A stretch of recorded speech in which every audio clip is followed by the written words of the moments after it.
Jésus est venu dans le monde pour porter la lumière,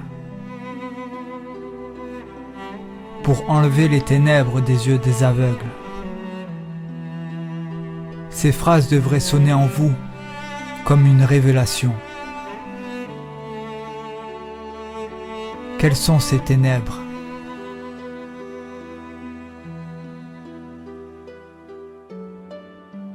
Eh bien, ces ténèbres étaient de ne pas voir la parole.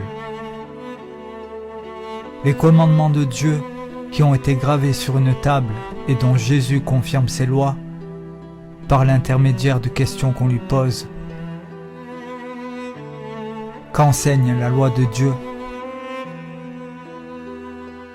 Ces commandements-là indiquent toutes les choses que l'homme se doit de faire pour vivre dans la paix et l'harmonie avec son Créateur et avec les hommes sur la terre. Et parmi ces commandements, il est dit de ne pas tuer, de ne pas commettre de meurtre, quelles qu'en soient les raisons. Ceci est déjà un commandement que Dieu a donné à l'homme dès le départ, quand il a fait sortir son peuple d'Égypte. C'est cette parole qui a été là depuis le commencement du monde. Pas de meurtre, pas de tuerie au nom de quoi que ce soit, et surtout pas en son nom.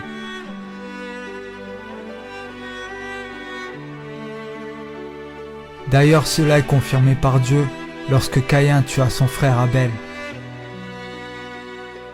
Dieu le réprima à cause du sang versé, mais il n'imposa pas sur lui une condamnation à mort. Ainsi, il ne demanda pas aux hommes de tuer Caïn à cause de sa faute. Au contraire, il mit en garde tout homme qui verserait par vengeance le sang de Caïn. Après la sortie d'Égypte, est venue la loi que l'on attribue à Moïse.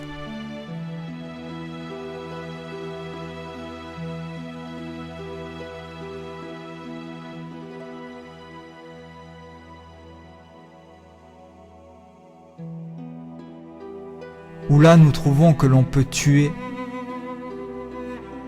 si les lois ne sont pas respectées, c'est-à-dire dans la lapidation et dans le fait d'être œil pour œil et dent pour dent. Nous voyons donc ici une contradiction énorme par rapport aux premières lois. Mais certaines personnes penseront que c'est parce que le peuple ne respectait pas les lois que Dieu a demandé de tuer celui qui enfreignait les lois. Et ils trouvent cela tout à fait normal et n'y voient rien de dérangeant.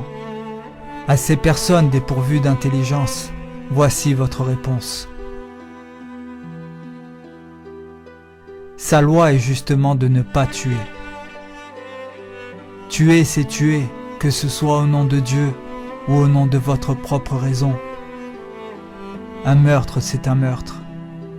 Et personne, si ce n'est Dieu, a le pouvoir d'enlever la vie. Et comme nous le constatons, et cela depuis des siècles désormais, que si une vie est enlevée sur cette terre, c'est bien souvent à cause de la méchanceté des hommes, qui justement enfreignent la loi de Dieu. Dieu est un Dieu d'amour, et il n'a jamais demandé à son peuple de tuer, car cela va à l'encontre de son commandement. Nous voyons bien que quand Jésus est venu sur la terre, il est venu parce qu'il n'y avait plus de parole. Ils étaient dans la famine, et le peuple d'Israël attendait un libérateur. Ils pensaient que ce serait un libérateur contre les Romains. Mais à leur grand regret, ce fut un libérateur contre les ténèbres et contre le mensonge. Il est venu ainsi combattre toutes les choses qui avaient été dites et écrites parmi sa loi au sujet de Dieu et qui étaient fausses.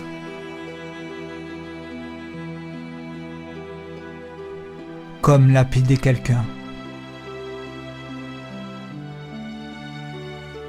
Et Jésus l'a bien démontré avec le passage de la femme adultère.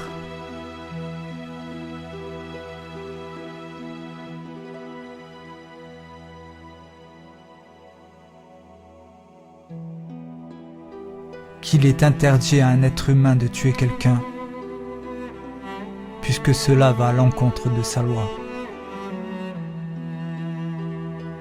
Il indique aussi que œil pour œil, dent pour dent n'est pas une parole venant du Père.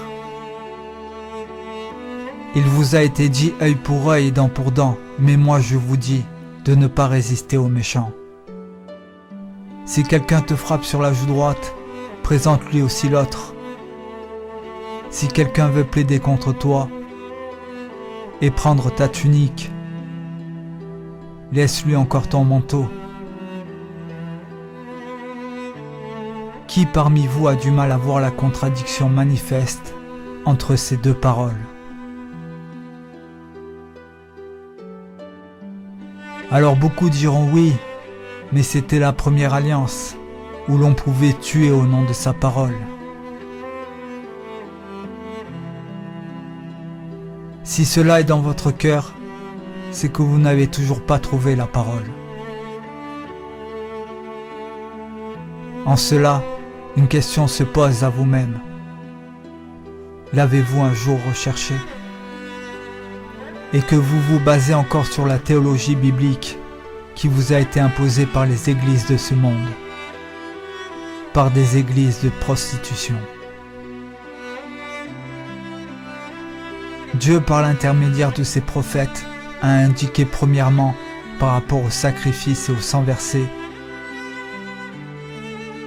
qu'il n'en veut pas, et en voici la preuve. Tu ne désires ni sacrifice ni offrande, mais tu m'as ouvert les oreilles. Tu ne demandes ni holocauste, ni sacrifice pour le péché. En effet, je n'ai pas parlé avec vos ancêtres, je ne leur ai donné aucun ordre au sujet des holocaustes et des sacrifices. Le jour où je les ai fait sortir d'Égypte, voici l'ordre que je leur ai donné. Écoutez ma voix, et je serai votre Dieu, et vous mon peuple. Marchez dans toutes les voies que je vous prescris, afin d'être heureux.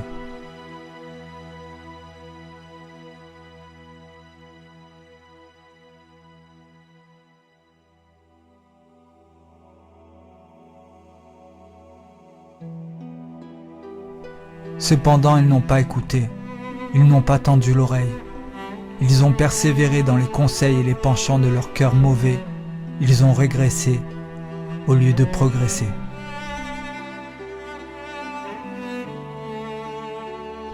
Lequel d'entre vous a du mal à comprendre ce qui vient d'être dit ici? Ainsi comme le prophète Jérémie l'a annoncé, la plume des scribes s'est mise à l'œuvre et a engendré les ténèbres. Plus que la sagesse n'habite plus chez vous, plus que vous n'avez plus la loi, ainsi tous les prétendus sages d'Israël sont dans la honte.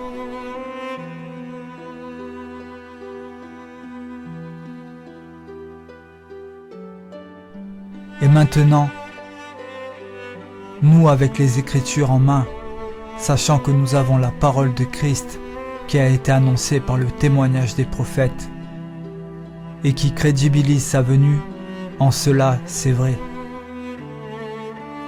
Mais tous ces prophètes qui ont annoncé la venue du Seigneur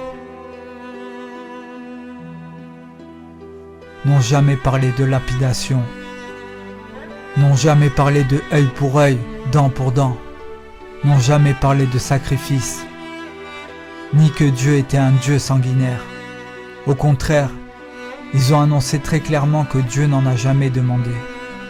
Il n'a jamais demandé ni de sacrifice, ni de sang versé pour le péché.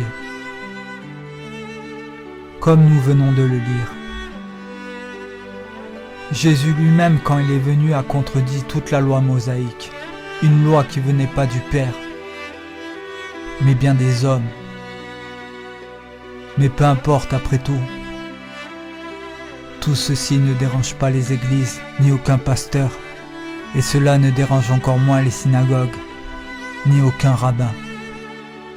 Et tous ensemble, bien qu'ils soient en opposition les uns envers les autres, ils sont bien unis dans le mensonge de cette époque. Voilà où est leur part. Et ceux qui ne voudront pas l'entendre, eh bien bouchez-vous les oreilles.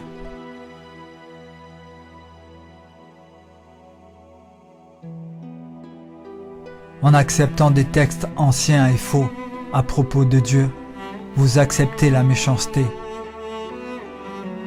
Et en cela la malédiction. Et vous ne confirmez qu'une seule chose, c'est que vous êtes semblable aux hommes qui ont écrit toutes ces lois.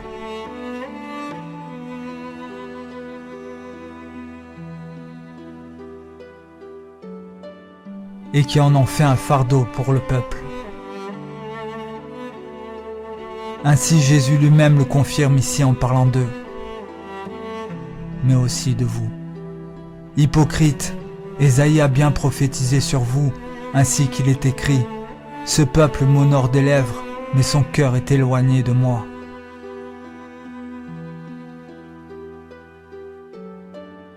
C'est en vain qu'il m'honore, en donnant des préceptes qui sont des commandements d'hommes. Vous abandonnez le commandement de Dieu et vous observez la tradition des hommes. Comprenez donc une chose, vous qui êtes aveugles et sourds. Quand vous donnez à quelqu'un qui ne croit pas en Dieu les Écritures où l'on voit la lapidation et d'innombrables abominations, où il est écrit que Dieu lui-même a demandé à faire toutes ces choses, et les exemples malheureusement ne manquent pas, eh bien vous faites passer Dieu pour un menteur. Et vous parlez faussement en son nom. Mais la question est, est-ce que vous voulez d'un tel Dieu? Un Dieu qui demande à verser le sang au moindre fait et geste. C'est ce Dieu-là que vous désirez? Et vous acceptez fort bien que Dieu puisse un jour avoir dit toutes ces choses et avoir ordonné à son peuple toutes ces abominations en son nom.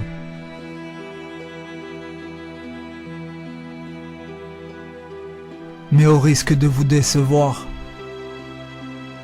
ce n'est pas Dieu que vous aimez, c'est le mal et le père du mensonge.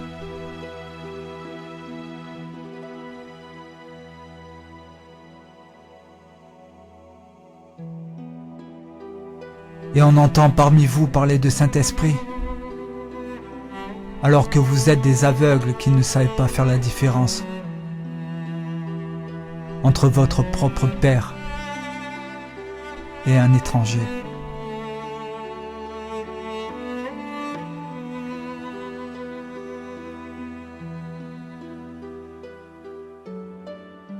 Prenez un sac et couvrez-en vous la tête. Cachez-vous et vivez dans votre deuil.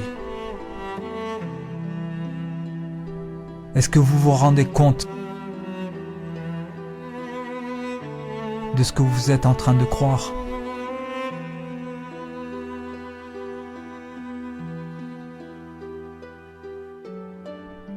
Et que cet esprit d'égarement qui vous pèse sur les épaules, c'est le séjour des morts.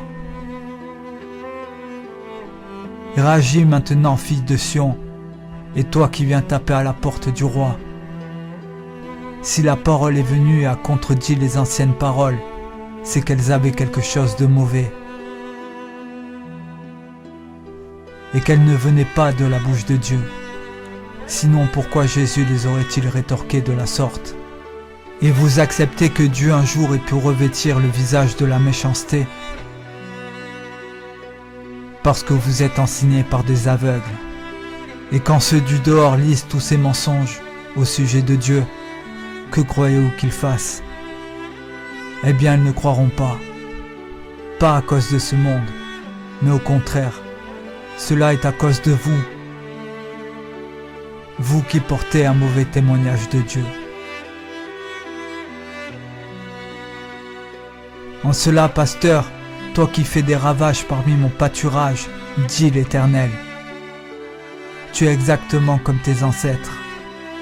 Tu ne rentres pas toi-même dans ma demeure, et tu empêches les hommes d'y rentrer. Car tu ne dis pas la vérité à mon sujet, et tu associes mon nom au mensonge, et mes œuvres aux ténèbres.